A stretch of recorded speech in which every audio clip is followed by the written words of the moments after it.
Bismillahirrahmanirrahim. Assalamu alaikum. I am Professor Hassan and you are watching my channel Professor Hassan Humayun. 100% guarantee is given to all the candidates who are preparing their concepts of theoretical and numerical questions from my lectures to pass the written test for the post of statistical officer. It is lecture number 2 for the preparation of that written test.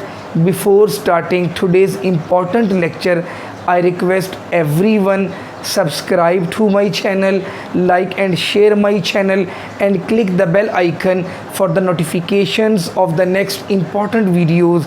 Let's start. Question number 1 of today's lecture is qualitative observations of elementary units are called a variable. Variable cannot be called because variable is used for the quantitative data. If it is discrete or continuous, both will be used for the quantitative. B, data. Incorrect. C, attributes.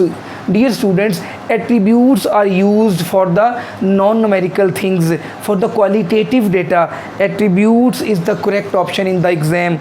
Question number 2, nationality of a student is whether you are Pakistani or African or Asian or Indian. That is the nationality, that is the qualitative data, that is not the numerical data.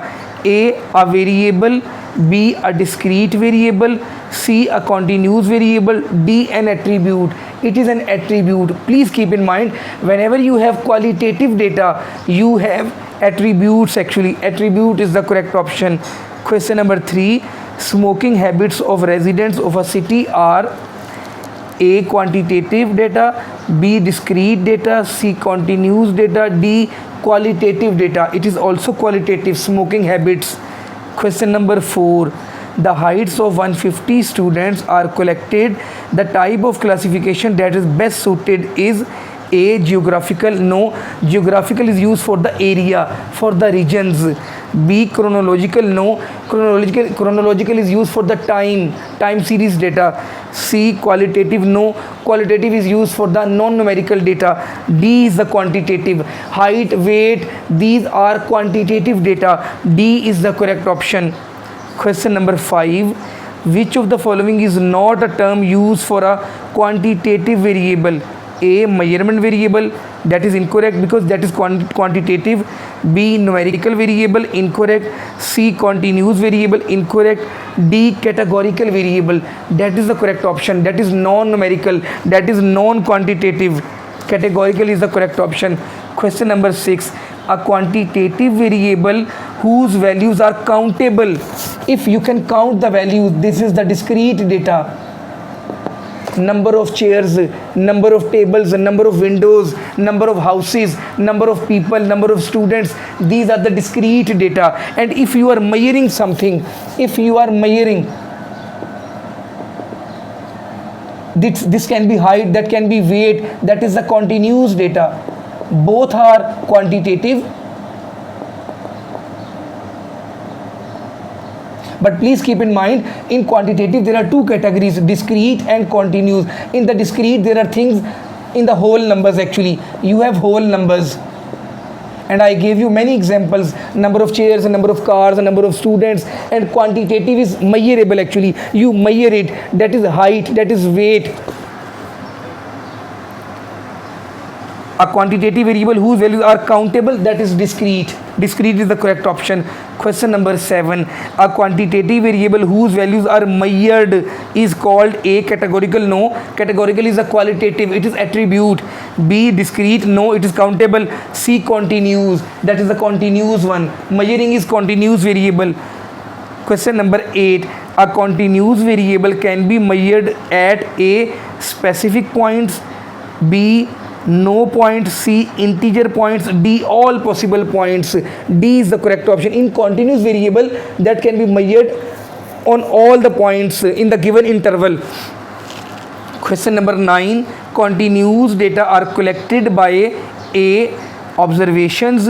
B, interrogation. C, measurements or observations. D, measurement. Measurement is the correct option. Continuous data is linked with measurement. Question number 10, variable in which measurements is always approximate because they permit an unlimited number of intermediate values are A. Nominal, no. Nominal is used for the qualitative data. B. Discrete, no. Discrete is countable, number of chairs, number of pen. C. Ordinal, ordinal is not used.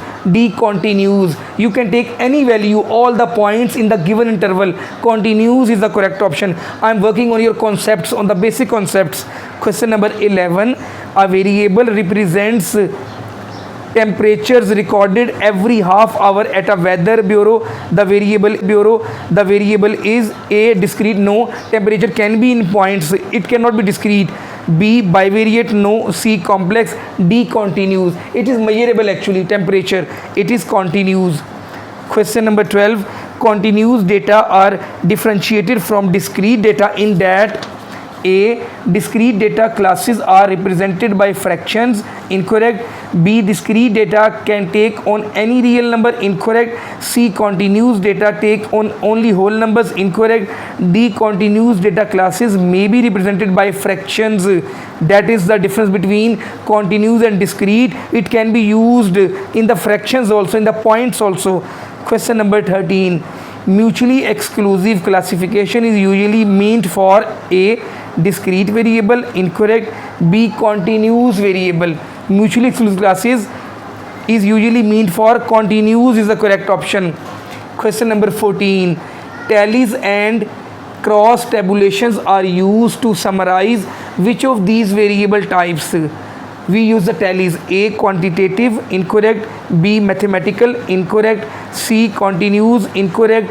D. Categorical. Categorical is the correct option. In the case of tallies, we use categorical or cross. In the cross tabulations, we use categorical data. Question number 15.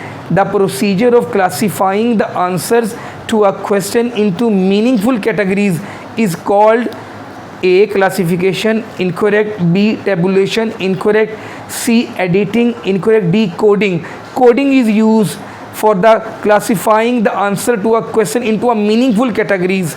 Question number 16. Tabulation of data facilitates A. Process of comparison. B. Summation of items. C. Detection of errors and omissions. D. All of these. All of these is the correct option. These all are the functions of the tabulation. Question number 17. Whether classification is done first or tabulation. Bete, please keep in mind, first we do classification and after that we do tabulation. On the second step we do tabulation. Then what will be the correct option?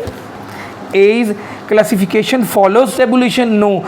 B. Tabulation follows classification. Actually tabulation follows classification. First we do classification, then we do tabulation. Question number 18. The first step in tabulation is a very important question. A. Footnote, incorrect. B. Source note, incorrect. C. Captions, incorrect. D. Classification.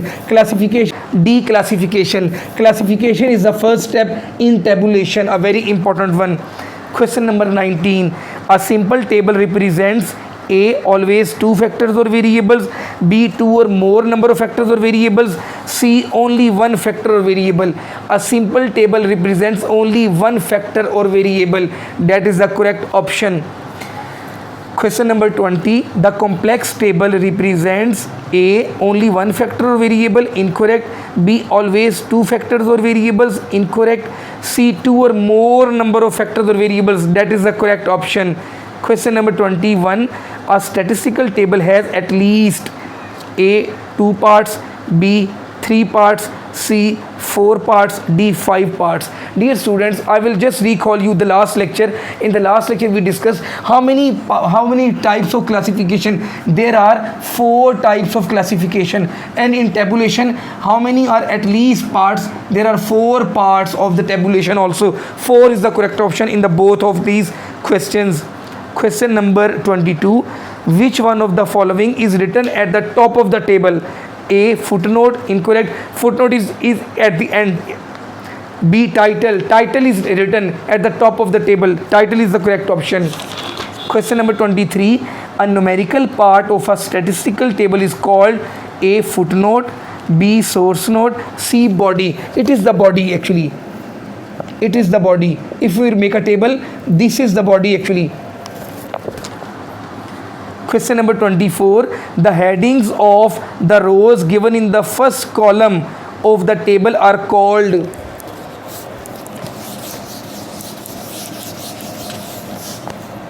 If you have a table, that is column number 1, and these are the values in the very first column. Headings of all the rows in the first column, these are called option A captions, B titles, C head node, stub. That is the correct option. The headings of the rows in the first column, that is the first column, these are called stubs. Question number 25. Stub of a table is dash part of the table describing the dash. Actually, the correct option is, it is the left column, left of the column right. Stub of a table is left part of the table describing the right column actually. Describing the column. This is describing the column. Question number 26. Column headings in a statistical tabulation are called column headings. These are the column headings. These are called captions. A very important question. Question number 27. When constructing a frequency distribution, the first step is A. Divide the data into at least 5 classes. Incorrect. B. Sort the data points into classes and count the number of points in each class. Incorrect. C. Decide the type and number of classes for dividing the data. How many classes we will have to make? It is the correct answer. We will have to decide how many classes we will make. That is the first step in the frequency distribution. Question number 28. A frequency distribution can be A. Discrete, B. Continuous, C. Both. Frequency distribution can be discrete as well as continuous. Question number 29. In constructing a frequency distribution for a sample, the number of classes depends on A. The number of data points, B. The range of the data collected, C. The size of the population, D. Both A and B but not C. That is the correct option, D. Both A and B but not C. Now I will discuss question number 30 with you. In a grouped frequency distribution, A, the intervals should be what? A, mutually exclusive, B, exhaustive, C, both A and B. In a grouped frequency distribution, the intervals should be mutually exclusive, they should not come together, and they should be exhaustive. Both A and B is the correct option. Question number 31. The Sturge's rule for computing the number of classes is, the formula is 1 plus 3.222 log n. Total number of observations, take the log of this much, multiply with 3.222 plus 1 will be the correct answer. How many number of classes should be there? Question number 32. Which of the following is not found in a frequency distribution? A, class limits, we find class limits, B, class intervals, it is also found, C, individual observations within each class, that is not found, that is the correct option. Question number 33. Which of the following statement is true? A, the size of a sample can never be as large as the size of the population from which it is taken. B, classes describe only one characteristic of the data being organized. C, as a rule, statisticians generally use between 6 and 15 classes.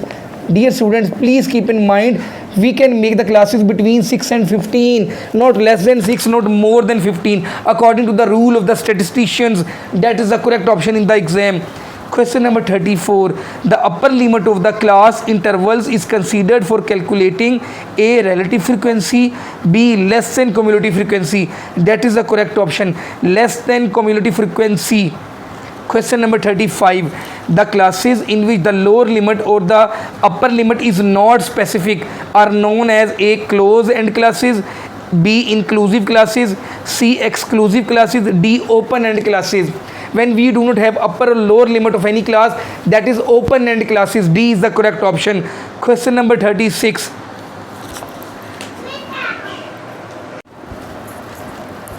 Now I will discuss question number 30 with you. In a grouped frequency distribution A, the intervals should be what? A. Mutually exclusive. B. Exhaustive. C. Both A and B. In a grouped frequency distribution, the intervals should be mutually exclusive, they should not come together, and they should be exhaustive. Both A and B is the correct option. Question number 31. The Sturge's rule for computing the number of classes is, the formula is 1 plus 3.222 log n. Total number of observations, take the log of this much, multiply with 3.222 plus 1 will be the correct answer. How many number of classes should be there? Question number 32. Which of the following is not found in a frequency distribution? A. Class limits, we find class limits. B. Class intervals, it is also found. C. Individual observations within each class, that is not found, that is the correct option. Question number 33. Which of the following statement is true?